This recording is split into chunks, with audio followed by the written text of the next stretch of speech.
इस पर मिशन अस्मिता के तहत आगरा में सदर बाज़ार क्षेत्र से 2 सगी बहनें यहाँ से गायब हो गई थी। उस संबंध में उनके परिजनों के द्वारा मुकदमा दर्ज कराया गया, जिसकी विवेचना साइबर थाने के द्वारा की जा रही थी। विवेचना के क्रम में आज इसका एक महत्वपूर्ण अभियुक्त, जिनका नाम अब्दुल रहमान है, उसको पुलिस ने दिल्ली से गिरफ्तार किया, जो नॉर्थ ईस्ट दिल्ली के दयालपुर थाना के अंदर। रहमान से जो पूछताछ में भी बात में पता चला कि वो ओरिजिनली रहने वाला फिरोजाबाद का था और उसका नाम महेंद्र पाल था, और उसने 1990 ईस्वी में धर्म परिवर्तन करके वो दिल्ली मजदूरी करने गया और वहाँ उसने धर्म परिवर्तन किया। उसके बाद एक कलीम सिद्दीकी, जिसको कि उत्तर प्रदेश की एटीएस ने गिरफ्तार किया 2021 में, और ऑनरेबल कोर्ट के द्वारा 2024 में उसको आजीवन कारावास की सज़ा हुई। उसका वह बहुत ही अनन्य सहयोगी था, और उसके जेल जाने के बाद उसके इस पूरे चीज़ को, जो उनका यह रैकेट था धर्म परिवर्तन का, उसका संचालन अब्दुल रहमान ही कहते थे, जिसको कि उस संचालन में लोग सामान्य लोकाचार में उसको रहमान चचा नाम से या रहमान अंकल नाम से बुलाते हैं। उसने अपने बेटी की भी शादी एक हिंदू लड़की जो भोपाल की थी, उससे किया था।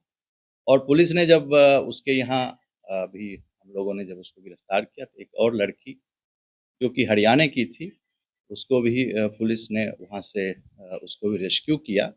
और उस संबंध में जब हम लोगों ने हरियाणा बात की, तो हरियाणा में ऑलरेडी रोहतक थाने में एक मुकदमा उसके गुमशुदगी का भी दर्ज था। वो अनुसूचित जाति की लड़की रोहतक की है।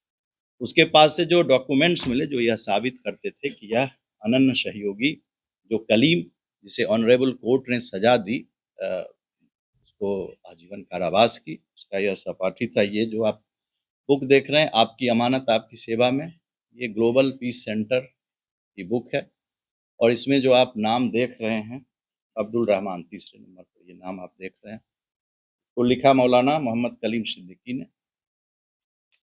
और इसमें आप देख रहे हैं, आप लोग इसको देख सकते हैं कि अब्दुल रहमान, इसमें आपको नाम दिख रहा है। जो 4 लोग हैं वो इसके सहयोगी रहे, जो इसके जेल जाने के बाद भी, जिसको कि उत्तर प्रदेश की एटीएस ने इसको गिरफ्तार किया, ऑनरेबल कोर्ट ने आजीवन कारावास की सजा दी, उसके बाद भी ये रैकेट चलाया जा रहा था, जिसका यह एक मुख्य कर्ता-धर्ता में से एक है।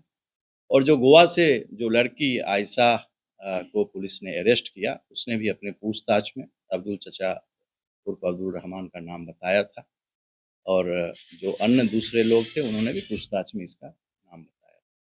तो ये चीज़ इसकी पुष्टि करता है।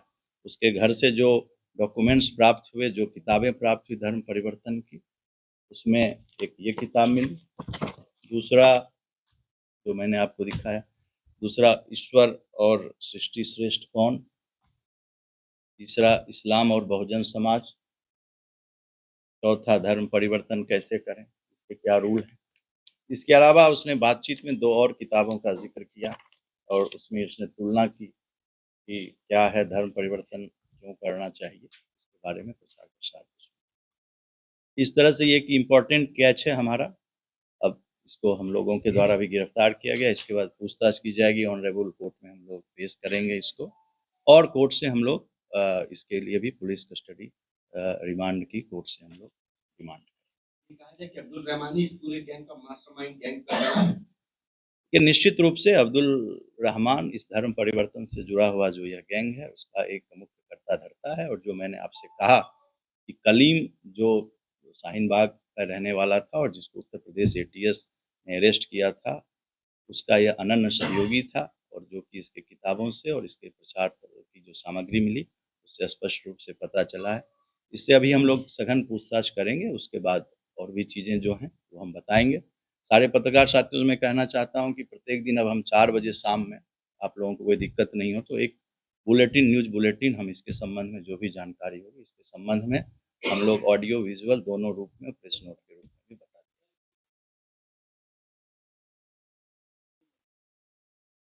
देंगे। मैंने आपसे बताया कि आयशा जो काम करती थी वो अब्दुल रहमान के लिए करती थी, रहमान चचा के लिए, और रहमान चचा ही ये जगह फैसिलिटेट कराते थे दिल्ली में। 90 में।